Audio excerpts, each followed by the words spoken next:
You gave Alex the company? I asked, barely able to keep my voice steady. Without even telling me? My father, seated behind his massive oak desk, didn't flinch. He flipped through a stack of papers, barely sparing me a glance. He's the son, Sophia. It's his role to take over. The room seemed to close in around me. I gripped the back of the chair in front of me, trying to steady myself. His role? I echoed, my voice rising. Papa, I've spent years preparing for this. I know the business inside and out. Alex he doesn't care about the company like I do. Sophia, he said, his tone calm but final, this isn't about caring. It's about tradition, and tradition says the son takes over. My name is Sophia Ramirez, and I'm 28 years old. For as long as I can remember, my father has been the most important figure in my life, stern but fair, as long as you stayed within the boundaries of his expectations. He built our family's import-export business from nothing, and I grew up watching him pour his heart and soul into making it a success. By the time I was 15, I knew I wanted to be a part of it. Not just a part, I wanted to lead it one day. I worked for that dream tirelessly. I graduated with honors, earned a degree in finance, and spent countless hours shadowing my father at work. I took on internships that gave me hands-on experience in logistics and operations, and I even started proposing changes to improve efficiency. My father always nodded approvingly at my ideas, saying things like, "You're sharp, Sophia. You'd make a great CFO one day." The CFO line stung every time. It was a compliment, sure, but it was also a boundary. No matter how hard I worked, how much I knew, or how passionate I was, he never once said, "You'd make a great CEO," because that role was reserved for Alex, my younger brother. Alex and I couldn't be more different. Where I was driven and disciplined, Alex was charming but lazy. He breezed through school with mediocre grades, more interested in soccer practice and late-night parties than studying. When he joined the family business, he treated it like a side gig, a fallback option in case his real dreams didn't pan out. He'd come in late, leave early, and spend most of his time scrolling through his phone or chatting with friends in the office. Despite this, my father adored him. "He just needs time to grow into his role," he'd say whenever I pointed out Alex's lack of effort. "He's still young." It was infuriating, but I kept telling myself that my work would speak for itself. That one day my father would see what I was capable of and reconsider. But now, standing in his office, hearing him dismiss me with the wave of a hand, I realized I'd been fooling myself. The announcement of Alex's promotion spread quickly through the company. My colleagues, who had come to respect my work over the years, offered me awkward smiles and whispered words of sympathy. Even the employees who liked Alex looked uneasy. It was clear to everyone that he wasn't ready for this responsibility. I tried to focus on my current projects, but the frustration and resentment gnawed at me. Every time Alex made a mistake or brushed off a meeting, I felt my blood boil. He didn't even seem to care about the company's success. He was just going through the motions, secure in the knowledge that the role had been handed to him on a silver platter. It all came to a head one afternoon when I overheard a heated conversation between Alex and one of our senior managers. I was walking past the conference room when I heard raised voices. "Alex, this shipment delay is going to cost us thousands," the manager said, his tone exasperated. "We need to address this now." "I'm working on it," Alex replied, his voice defensive. "It's not that big of a deal." "Not that big of a deal?" the manager shot back. "Do you even understand the implications? We're going to lose a major client if this isn't resolved." I peeked inside to see Alex slouched in his chair, avoiding the manager's gaze. My heart sank. This wasn't just about tradition or favoritism anymore.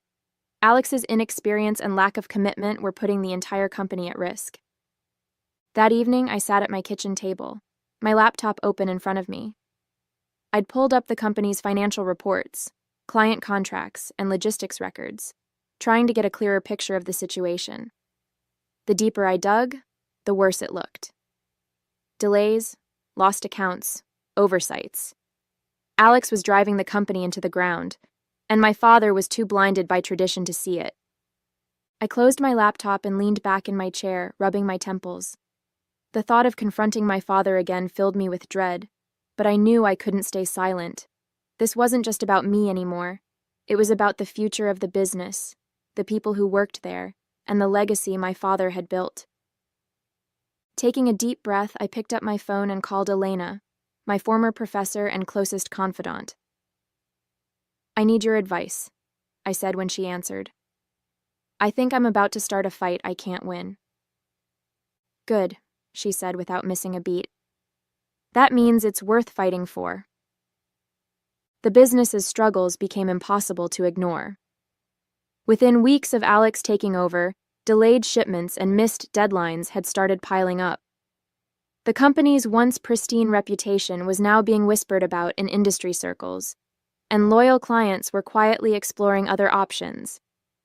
My father, ever the optimist where Alex was concerned, continued to excuse his mistakes. "He's learning, Sophia," my father said one evening at dinner, his tone dismissive. "These things take time." "How much time, Papa?"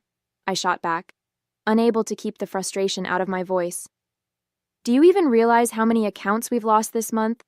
Or how close we are to losing one of our biggest clients?" Alex, seated across from me, rolled his eyes. "Relax, Sophia. I've got it under control." My hands tightened around my fork. "Under control? Like the shipment to Valencia last week? Or the contract renewal you forgot to send?" Okay, my father interjected, his voice stern. "That's enough. We're not going to fix this over dinner." I bit my tongue, pushing back the words I wanted to say. The tension at the table was suffocating, but my father's stubbornness was worse. He wouldn't listen. Not yet. That night, I called Elena. She picked up on the second ring, her no-nonsense tone instantly calming me. "How bad is it?" she asked. "Worse than I thought," I admitted, pacing the length of my living room. "Alex is completely in over his head, and my father refuses to see it. He's too blinded by this whole tradition nonsense to realize the business is falling apart." "And what are you going to do about it?" Elena asked, her question sharp and direct. I paused, the words catching in my throat. "I don't know. What can I do? My father's made it clear he doesn't think I belong in the top seat. Even if I confront him, he'll just dismiss me again." Elena sighed. "Sophia, you're the most capable person I know. You've spent years preparing for this, and you're going to let a little stubbornness stop you?" "It's not little," I said bitterly. "It's decades of it." "So prove him wrong," she said simply. "Don't wait for him to hand you the reins. Show him why you're the one who should be running the company." Her words stayed with me long after we ended the call. Prove him wrong. It sounded simple enough, but the thought of taking on my father, of challenging everything he believed, felt like an impossible mountain to climb.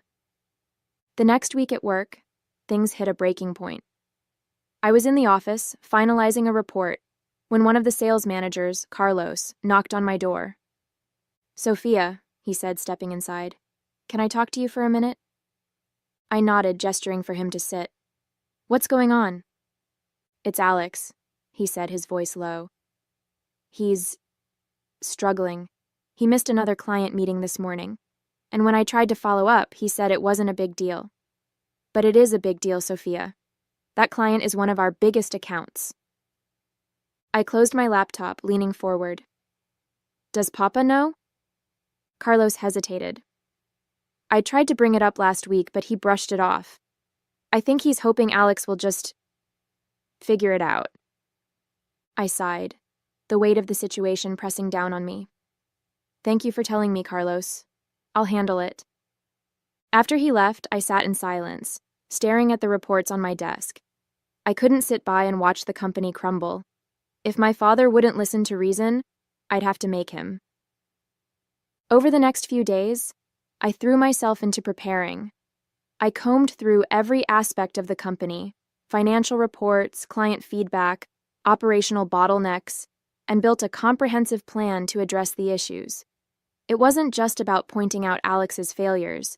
It was about showing a clear path forward, one that I was uniquely qualified to lead. Elena reviewed my plan during one of our late-night calls. "This is solid, Sophia," she said, her tone impressed. "You've covered every angle." "Thanks," I said, though my stomach still churned with nerves. "But will it be enough? You know how my father is." "Forget about what he'll say," Elena said firmly. "This isn't just about him. It's about the company, the people who work there, and the future you want to build. Go in there and own it." With my plan finalized, I decided to call a family meeting. If I was going to confront my father, I wanted Alex there too. He needed to hear this just as much as my father did. The night before the meeting, I barely slept. My mind raced with every possible outcome. My father dismissing me again, Alex lashing out, the plan falling apart. But deep down, I knew I didn't have a choice. If I didn't act now, the company might not survive. As I walked into the dining room the next evening, my heart pounded in my chest. My father and Alex were already seated, their expressions a mix of curiosity and impatience. I took a deep breath, clutching the folder in my hands. "Thank you for coming," I said, my voice steady despite the nerves coursing through me. "I need to talk to you both about the company, and I need you to listen." The dining room felt more like a battlefield than a family space that evening. My father sat at the head of the table, as he always did, his expression stoic. Alex slouched in his chair, scrolling through his phone until my father shot him a sharp look. I stood at the other end, clutching the folder of documents that contained my plan, feeling a mix of nerves and determination. "Well, Sophia," my father said, breaking the silence. "You called this meeting. Let's hear it." I took a deep breath and opened the folder. "I've been reviewing the company's performance over the past few months," I began, my voice steady. "And it's clear that we're heading toward a crisis. Shipments are delayed, clients are leaving, and our reputation is suffering. If we don't take immediate action, we could lose everything."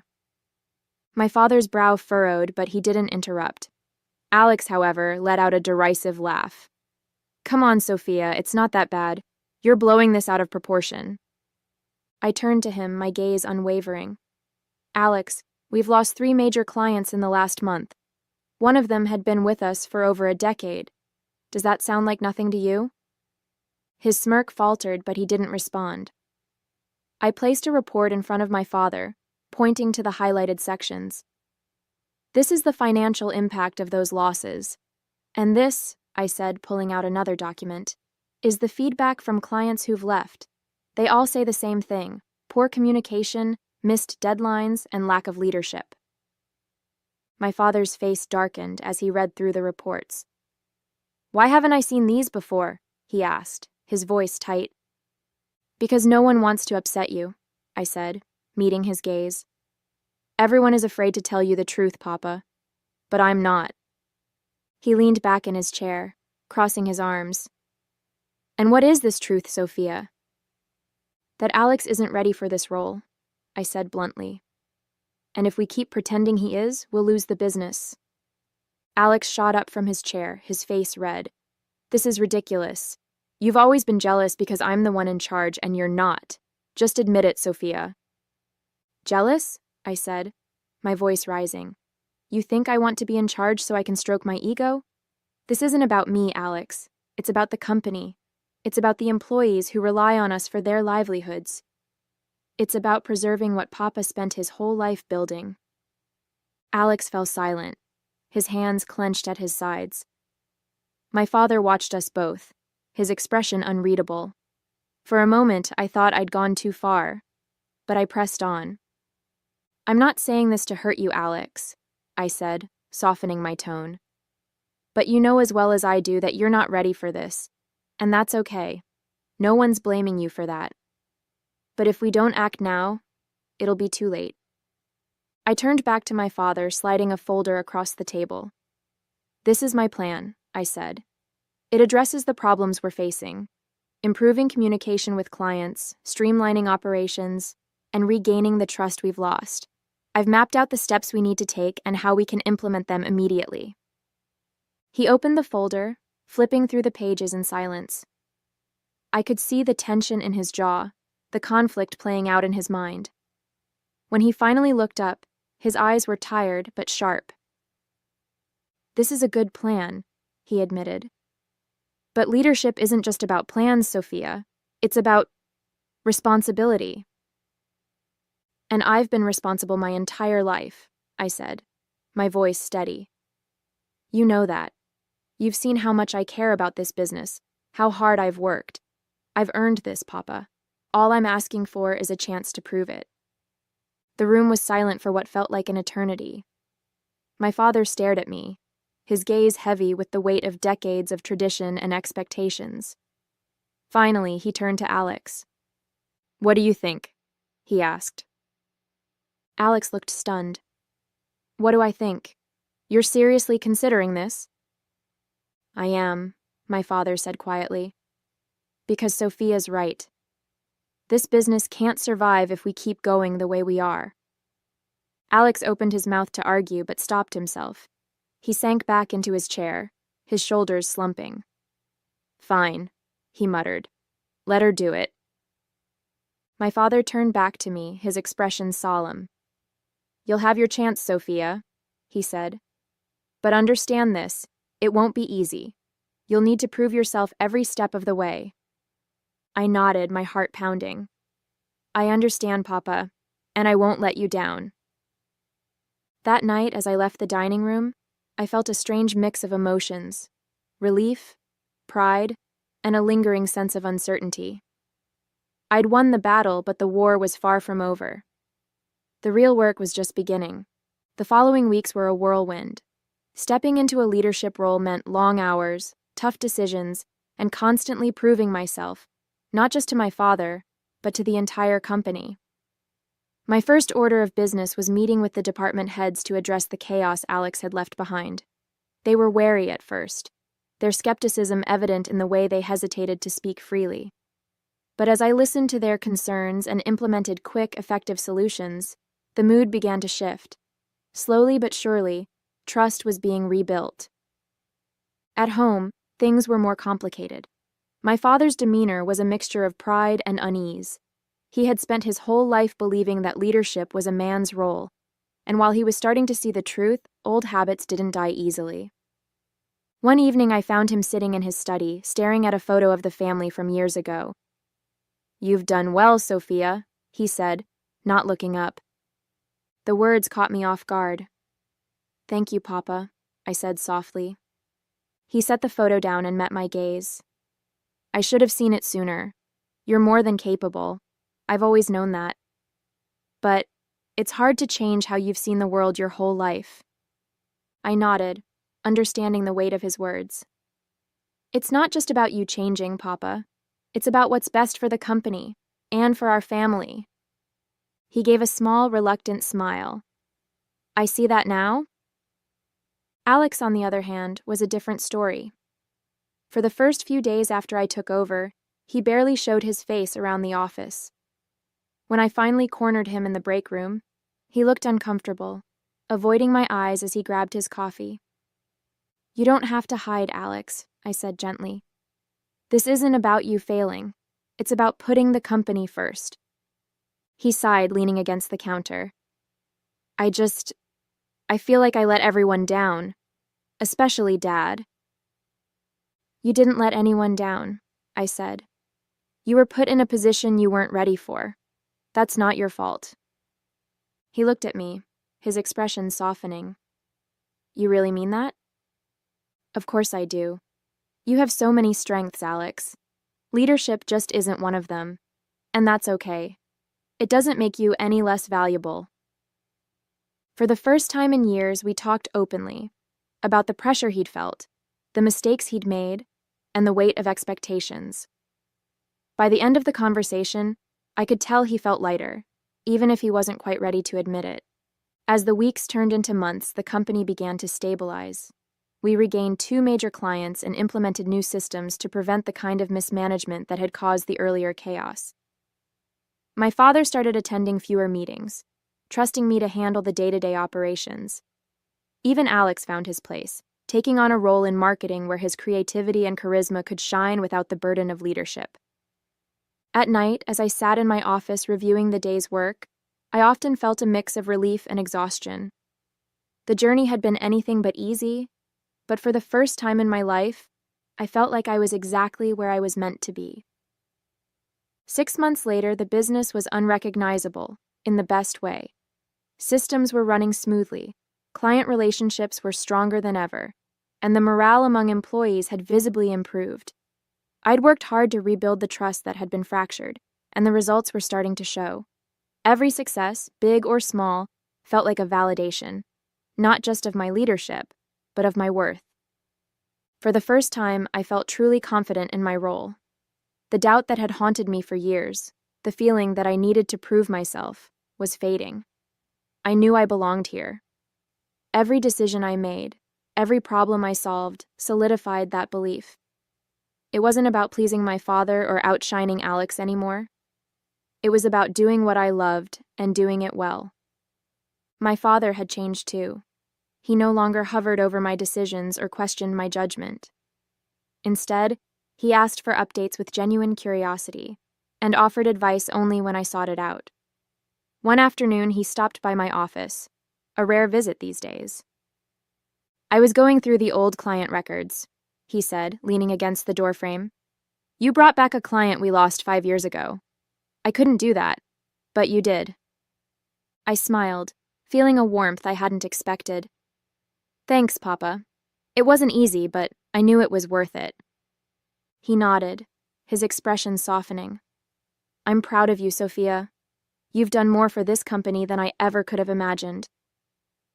Hearing those words from him, after everything we'd been through, was more satisfying than I could have hoped. It wasn't just about the business anymore.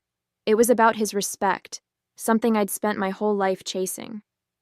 Alex was thriving too, in his own way. He'd embraced his role in marketing, using his creativity and natural charm to bring fresh ideas to the company.